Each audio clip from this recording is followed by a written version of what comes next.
యూదా పత్రిక క్లుప్త వివరణ. అంశము: పరిశుద్ధులకు ఒక్కసారే అప్పగింపబడిన బోధ నిమిత్తము పోరాడుట. వ్రాసిన వారు యేసు ప్రభు శరీర సంబంధ సహోదరుడైన యూదా, యాకోబు సహోదరుడు. యూదా అనగా స్తుతి అని అర్థము. వ్రాసిన కాలము సుమారుగా క్రీస్తు శకం 65 నుండి 69 మధ్యకాలంలో వ్రాసి ఉండవచ్చును. యూదా పత్రిక 25 వచనములు కలిగిన పత్రిక. దీనిని 6 భాగాలుగా విభజించవచ్చును. మొదటి 2 వచనములు శుభములు మరియు యూదా యొక్క పరిచయము. యూదా తన్ను గూర్చి పరిచయం చేసుకుంటూ యూదా యేసుక్రీస్తు దాసుడను అంటున్నాడు. ప్రియులారా, యేసు ప్రభు యొక్క శరీర సంబంధ సహోదరుడు అయినప్పటికీ క్రీస్తు ప్రభు వారి పునరుద్ధానము తరువాత క్రీస్తును రక్షకునిగా అంగీకరించి ప్రభు పరిచారకునిగాను దాసునిగాను ప్రభు పనిలో కొనసాగడం మాత్రమే కాకుండా విశ్వాసుల క్షేమము కొరకు, వారి భక్తి జీవితాన్ని కాపాడుకోవడము కొరకు నాటి నుండి నేటి సంఘకాలములోని విశ్వాసులకు ప్రయోజనకరమైన ఈ పత్రికను రాయుటలో ప్రభువు వాడుకున్నాడు. 3వ వచనము నుండి 4వ వచనం వరకు పత్రిక యొక్క ఉద్దేశము రహస్యముగా చొరబడి ఉన్న కొందరు భక్తిహీనుల గురించి వ్రాస్తూ, ఆ భక్తిహీనుల క్రియలు, వారి భక్తిహీనత నుండి నేడు సంఘములో ఉన్న దేవుని ప్రేమలో భద్రము చేయబడిన విశ్వాసులు త్రొట్టిల్లకుండా కాపాడబడవలనని హెచ్చరిస్తూ ఈ పత్రిక రాయడం జరిగింది.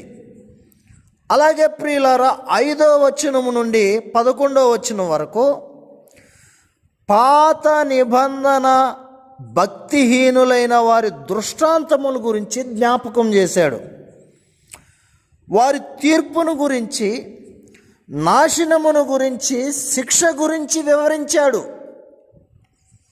ఉదాహరణకి ఇశ్రాయేలీల ప్రజలు, ఐగుప్తులో నుండి వచ్చినటువంటి ఇశ్రాయేలు ప్రజలు, వారు విశ్వాస భ్రష్టులైనప్పుడు వారు తీర్పును గురించి జ్ఞాపకం చేశాడు.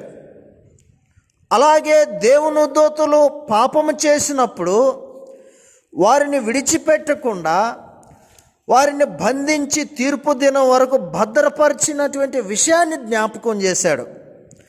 అలాగే ఈ భాగంలో ప్రియులారా, సొదొమ గొమొర్రా వారి యొక్క పాపము, వారు అగ్నిగంధకములు కురిపించబడి ఆ పట్టణాల యొక్క గతిని గురించి కూడా జ్ఞాపకం చేశాడు. అలాగే ఈ యొక్క భాగములో మనము గమనించినట్లయితే 3 వ్యక్తులను, పాత నిబంధన గ్రంథములో ఉన్నటువంటి 3 వ్యక్తులను జ్ఞాపకం చేస్తున్నాడు. మొదటిగా కయీను నడిచిన మార్గము అన్నాడు 11వ వచనంలో. రెండవదిగా బిలాము నడిచిన తప్పు త్రోవ అన్నాడు. మూడవదిగా కోరహు చేసిన తిరస్కారము అన్నాడు.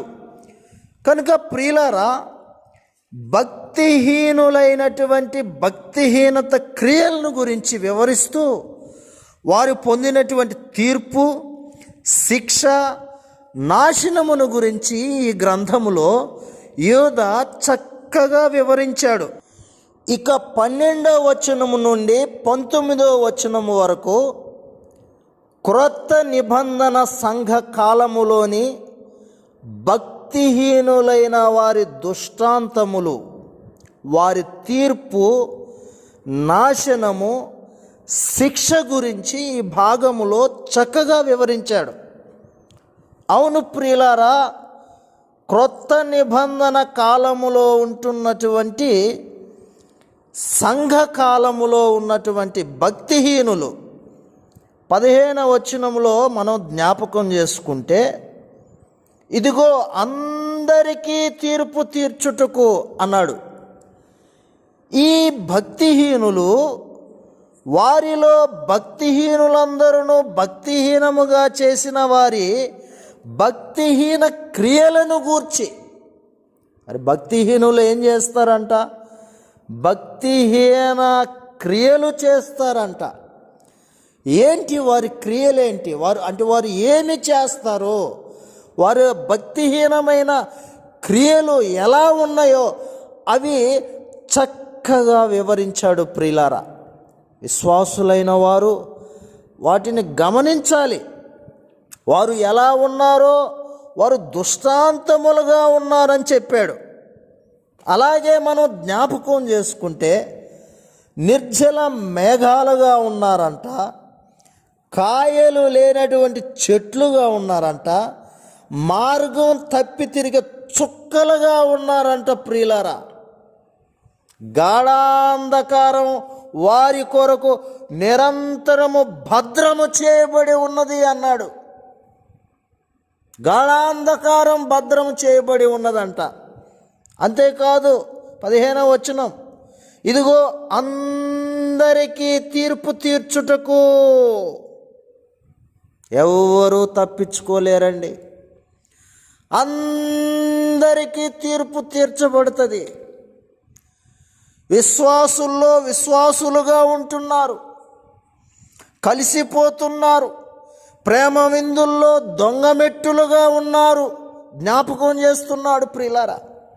తమ్ము తాము నిర్భయముగా పోషించుకొనుచున్నారు. వారికి తిరుగులేదు. మెరుగైన వారుగానే ఉన్నారు. కానీ ఒకరోజు వారి క్రియలను బట్టి ప్రియులారా అందరికీ తీర్పు తీర్చబడును. అంతేకాదు 15వ వచనం ఆఖరి లైన్లో, ప్రభు తన వేవేల పరిశుద్ధుల పరివారముతో వచ్చెను అంటున్నాడు. ప్రభు రాపోతున్నాడు ప్రియులారా. ఆయన వచ్చెను అంటున్నాడు, వస్తాడు. వేవేల పరివారముతో వచ్చినప్పుడు గొర్రెలేయో మేకలేయో దేవుడు తీర్పు తీర్చినప్పుడు ప్రియులారా తేటపరచబడుతుంది. ప్రభువుని నమ్ముకున్నటువంటి విశ్వాసిగా ఉన్నావా? దేవుని వాక్యంలో చెప్పబడుతున్నట్లుగా వారు ఎలా ఉన్నారు అని అంటే ఒక్క మాటలో చెప్పాడు ప్రియులారా. ఎలా ఉన్నారంట? వారు ప్రకృతి సంబంధులుగా ఉన్నారంట. 19వ వచనంలో ప్రకృతి సంబంధులను ఎలా ఉన్నారంట? ఆత్మ లేని వారునై ఉండి భేదములు కలుగు చేయుచున్నారంట. ఆత్మ లేకపోతే ఆత్మ లేనివాడు నా వారు కారు అన్నాడు. భేదాలు భేదాలు భేదాలు భేదాలు భేదాలు సంఘములో భేదములు కలుగు చేయుచున్నారంట. కనుక ప్రియులారా, ఆ 12వ వచనము నుండి 19 వరకు కూడా నేటి సంఘకాలములో ఉన్న భక్తిహీనులు భక్తిహీనమైన క్రియలను గురించి సుస్పష్టంగా యూదా ఆ భాగములో వివరించాడు. జ్ఞాపకం చేసుకుందాం. 20 నుండి 23 వచనాల వరకు విశ్వాసులైన వారికి హెచ్చరికలుగా కొన్ని సంగతులు తెలియచేస్తూ ఉన్నాడు. అతి పరిశుద్ధమైన దాని మీద మనము కట్టబడాలి అని, పరిశుద్ధాత్మలో ప్రార్థన చేయాలని, ప్రభు ప్రేమలో నిలిచి ఉండాలని, సందేహపడే వారి మీద కనికరము చూపాలని, అగ్నిలో నిన్ను లాగినట్లు కొందరిని రక్షించాలని, శరీర సంబంధమైన అపవిత్రమైన ప్రవర్తనకు దూరంగా ఉండి అది ఎంత మాత్రం ఒప్పుకొనక దాన్ని అసహించుకోవాలని, భయముతో కొందరిని కనికరించాలని చిన్న వచనాలలోనే, చాలా తక్కువ వచనాలు 20, 21, 22, 23 ఎన్ని సంగతులు హెచ్చరికగా ప్రేమతో ఈ మాటలు చెప్తున్నట్లుంది ప్రియులారా. గమనిద్దాం మనం. యూద ఎంతో భారముతో విశ్వాసుల విషయంలో వారు కాపాడబడాలి. అందుకే పత్రిక ఆరంభములోనే ఒక మాట చెప్పాడు. మొదటి వచనములోనే మనం గమనిస్తాం, దేవుని యందు ప్రేమింపబడి యేసుక్రీస్తునందు భద్రము చేయబడి పిలువబడిన వారికి అంటున్నాడు.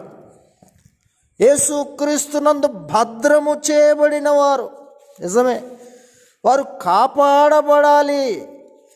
దేవుడు కాపాడుతాడండి. దేవుడు కాపాడుతాడు. దేవుడు